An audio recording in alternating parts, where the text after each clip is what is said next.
اللہ رب العزت سورہ دخان کی ابتدائی آیات بینات کے اندر ارشاد فرماتا ہے حامیم.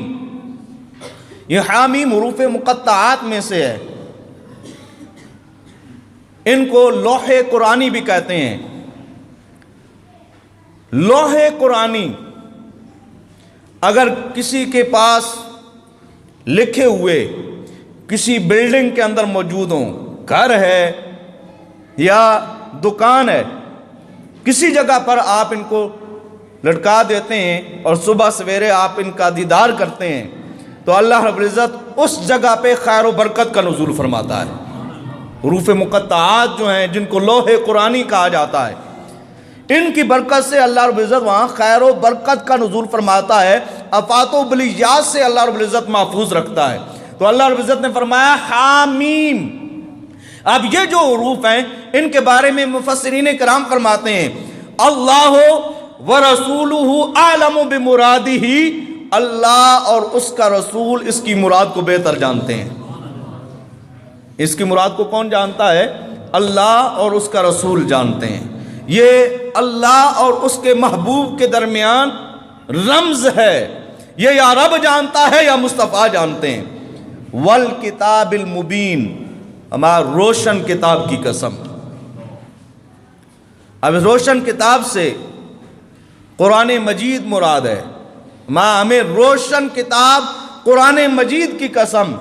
انا انزلناہ فی لیلۃ مبارکہ، بے شک ہم نے اس روشن کتاب کو برکت والی رات کے اندر نازل کیا. اور برکت والی رات سے مفسرین کرام نے 2 راتیں مراد لی ہیں. ماتے اس برکت والی رات سے یا تو شب قدر مراد ہو سکتی ہے جو رمضان مبارک کے آخری عشرے میں آتی ہے، یا یہی لیلہ مبارکہ 15 شعبان کی جو رات ہے یہ رات مراد ہے. ہما انا انزلناہ فی لیلۃ مبارکہ، ہم نے اس قرآن کو اس برکت والی رات کے اندر نازل کیا ہے. انا کننا منذرین، رب فرماتا ہے ہم تمہیں ڈرانے والے ہیں، ہم تمہیں ڈرانے والے ہیں. فیہا یفرق من کل امر حکیم، اس رات کے اندر ہر حکمت والا کام تقسیم ہوتا ہے. پورے سال کے جو نامہ اعمال اللہ رب العزت نے لوح محفوظ کے اندر ازل سے محفوظ کر رکھے ہیں، وہ اللہ رب العزت فرشتوں کی ڈپٹیاں لگا دیتا ہے کہ یہ اس سال کے اندر فلاں بندے کی روح قبض کرنی ہے، فلاں روح نے دنیا میں آنا ہے، فلاں علاقے میں تم نے بارش برسانی ہے وغیرہ ذالک. یہ جتنے بھی معمولات دنیا ہیں اللہ رب العزت اس 15 شعبان کی رات کو فرشتوں کے سپرد ان کے پورے سال کا جو کام ہوتا ہے، ڈیوٹی ہوتی ہے، اللہ رب العزت ان کے سپرد کر دیتا ہے. اور یہ بابرکت رات جو ہے، اس رات کے بارے میں ام المومنین حضرت عائشہ الصدیقہ رضی اللہ تعالی عنہ آپ سے مروی ایک روایت ہے.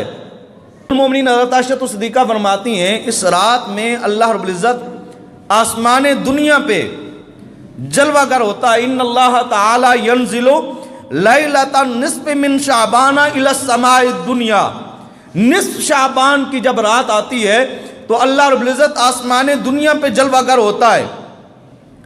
فَيَغْفِرُ لِأَكْثَرَ مِنْ عَدَدِ شَعْرِ غَنَمِ قَلْبٍ او کما قالت.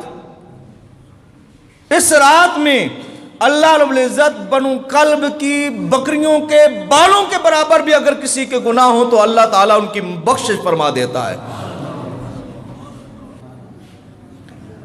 اور حضرت علی المرتضیٰ کرم اللہ وجہ الکریم نبی پاک صلی اللہ تعالیٰ علیہ وبارک وسلم سے روایت کرتے ہیں. سنن ابن ماجہ کے اندر یہ روایت موجود ہے، اسی کو مسند الفردوس کے اندر امام دالمی نے نقل کیا ہے. ابن ماجہ کے یہ الفاظ ہیں، حضرت علی المرتضیٰ کرم اللہ الکریم نبی پاک صلی اللہ تعالیٰ علیہ وبارک وسلم سے روایت کرتے ہیں اذا کان لیلۃ النصف من شعبان، جس وقت نصف شعبان کی رات آ جائے. جب کیا ہے؟ نصف شعبان کی رات، یعنی 15ویں رات جب آئے، 14 شعبان گزرے 15 کی رات آئے. فقوموا لیلہا، تو اس رات میں قیام کیا کرو، اس رات میں کیا کرو؟ قیام کرو۔ فقوموا لیلہا، رات کو قیام کرو، وصوموا نہارہا، اور دن کو روزہ رکھو۔ رات کو قیام کرو، دن کو روزہ رکھو۔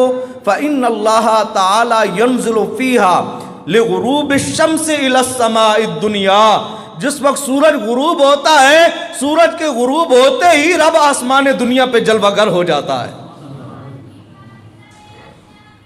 جو ہی سورج غروب ہوتا ہے اس رات میں اللہ رب العزت آسمان دنیا پہ جلوہ فگن ہو جاتا ہے، اور اللہ رب العزت یہ فرماتا ہے حل من مستغفر فاغفر لہ، ہے کوئی اپنے گناہوں کی بخشش طلب کرنے والا کہ میں اس کے گناہوں کو بخش دوں؟ ہے کوئی گناہوں کی بخشش طلب کرنے والا کہ میں اس کے گناہوں کو بخش دوں؟ الا من مسترزق فارزقہ، ہے کوئی رزق کا طلب کرنے والا کہ میں اس کو رزق عطا کر دوں؟ الا من مبتلین فاعافیہ، ہے کوئی مشکلات کے اندر پھنسا ہوا کہ میں اس کو ان مشکلات سے نکال دوں؟ الا قضا و قضا، اللہ تعالیٰ اس طریقے سے مختلف ندائیں دیتا رہتا ہے کوئی اپنی فلاں حاجت رکھنے والا، ہے کوئی اپنی فلاں حاجت رکھنے والا، حتی یطلع الفجر، یہاں تک کہ صبح طلوع ہو جاتی ہے۔